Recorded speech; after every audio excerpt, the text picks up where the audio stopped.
Yo what's up yo it's me Ultra ဒီနေ့မှာတော့ကျွန်တော်ဘာမှ content မတင်သွားဘူးဒါပေမဲ့မနေ့ကဖြစ်သွားတဲ့အကြောင်းအရာလေးကြောင်းနေပြပြမယ်မပြောခင်မှာမြောက်ကြီးကျန်တဲ့မြောက်ကြီးကြောင်းရင်ပြောကြမယ်အဲ့မြောက်ကြီးကျန်တဲ့ထုတ်ထားတဲ့ပတ်တွေမကပဲ blog through account တွေပါ Java screenshot မှာရနေပြီအရန်တန်နေအနည်းဆုံးတစ်ခါတော့သွား try ကြည့်သင့်တယ်ကျွန်တော် link ကို bio မှာချပေးထားမယ် comment မှာလည်းချပေးထားမယ်လိုချင် Telegram user နဲ့လာ download ရတယ်ဆိုတော့မြောက်ကြီးကျန်တဲ့ဘက်ပြန်သွားမယ်ပြီးခဲ့တဲ့ Saturday ကလုပ်ခဲ့တဲ့ Grow Garden Admin Views မှာ AI နဲ့လုပ်သွားတဲ့လို့ကောလာဟာလာတွေထွက်နေတယ် Creaker ကိုယ်တိုင်ကလည်းတင်လာတယ်ကျန်တဲ့ Admin Views လုပ်နေတဲ့အချိန်မှာကျန်တဲ့ကို online လည်းမတွေ့ဘူး Studio ထဲမှာလည်းမတွေ့ဘူးကျန်တဲ့ကိုဆက်သွယ်ကြည့်တဲ့အခါမှာ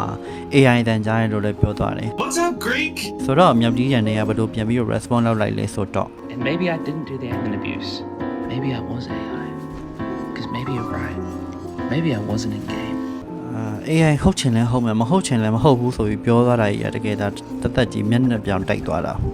Grow Garden ရဲ့ player count ကအားလုံးသိရဲ့အတိုင်းပဲတော်တော်လေးကိုနည်းနေပြီ Plaver Brain Run နဲ့ရှင်ကြည့်လိုက်ရင်တစ်ဝက်လောက်กว่าတယ်အရင်က player count downfall ဆိုပြီးတော့ပြောနေကြတဲ့အချိန်မှာ player count က6သိန်းခွဲ9သိန်းလောက်ရှိသေးတယ်အခုလောလောဆယ်မှာ2သိန်းခွဲလောက်ပဲကျန်တော့တယ်အဲ့တော့ yeah ကျန်တော့ you gotta do something about it ပြီးရင်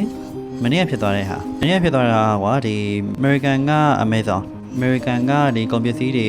တင်ဖို့ရောင်းဝယ်လုပ်တဲ့ Amazon ဆိုတဲ့ app အဲ့ Amazon ဆိုတဲ့ app ကသူတို့ရဲ့ internet server ထဲမှာ update လုပ်တဲ့ထဲမှာ error ဖြစ်သွားပြီးတော့အဲ့ internet server ကျသွားတာပေါ့အဲ့ internet server ထဲမှာရှိသမျှချိတ်ဆက်ထားသမျှ internet တွေအကုန်လုံး server ကျသွားတယ်အဲ့ဒီထဲမှာကျွန်တော်တို့ရဲ့ Roblox အပါအဝင်တခြား Vamo Elden Ring အဲ့လိုမျိုးတခြား application တွေပါ Facebook ပါသွားတယ်လို့ပြောတယ်သိတော့မသိကြဘူး Elon Musk ကြီးကတော့သူ့ရဲ့ Twitter ကြီးကမကြဘူးဆိုပြီးတော့ထိုင်ကြွားနေရပါတော့ anyways ချက်ချင်းပြင်လာတယ်အကုန်လုံးတော့မပြင်ရသေးဘူးပြောတယ်အဲ့တော့ရချင်တဲ့လူတွေလည်းရမယ်မရသေးတဲ့လူတွေလည်းရှိလောက်တယ်မရသေးတဲ့လူတွေစိတ်မပူနဲ့မကြခင်ရလာလိမ့်မယ်ဖြစ်သွားတာဖြစ်နိုင်ဝက်တောင်မရှိသေးဘူး Roblox ကြီးဘန်ခံလိုက်ရပြီး Roblox ကြီးကိုနှုတ်ဆက်ရတော့မယ်ဆိုပြီးတော့မဟုတ်ကဟုတ်ကတဲ့ shop တွေနဲ့လူတွေလည်းရှိတယ်အဲ့ post တွေတွေ့ရင်ဒီ video ပြလိုက်ပါဟုတ်ကဲ့ကျေးဇူးကျွန်တော်ကို Telegram group မရှိဘူးလားလာမင်းနေတဲ့လူတွေရှိတယ်ဆိုအဲ့လူတွေအတွက်ကျွန်တော် Telegram channel နဲ့ group လေးထောင်ထားရတယ်ကျွန်တော်နဲ့ game တူတူဆော့ချင်တာပဲဖြစ်game တူတူဆော့ဖို့လူရှားချင်တာပဲဖြစ်ကျွန်တော်ရဲ့ Telegram group နဲ့ channel လေးကိုဝင် join ထားလို့ရပါတယ်ဒီ game update တွေလာလို့ရှိရင်ကျွန်တော် TikTok မှာ video မတင်ခင် information အစုံ Telegram channel မှာအရင်တင်ပေးပါမယ်နောက်ပြီးတော့ mail ဖောက်တာတွေပါရှိခဲ့ရင်ကျွန်တော် Telegram channel မှာပဲလုပ်သွားမှာကြောင်းမလို့ Telegram channel ကို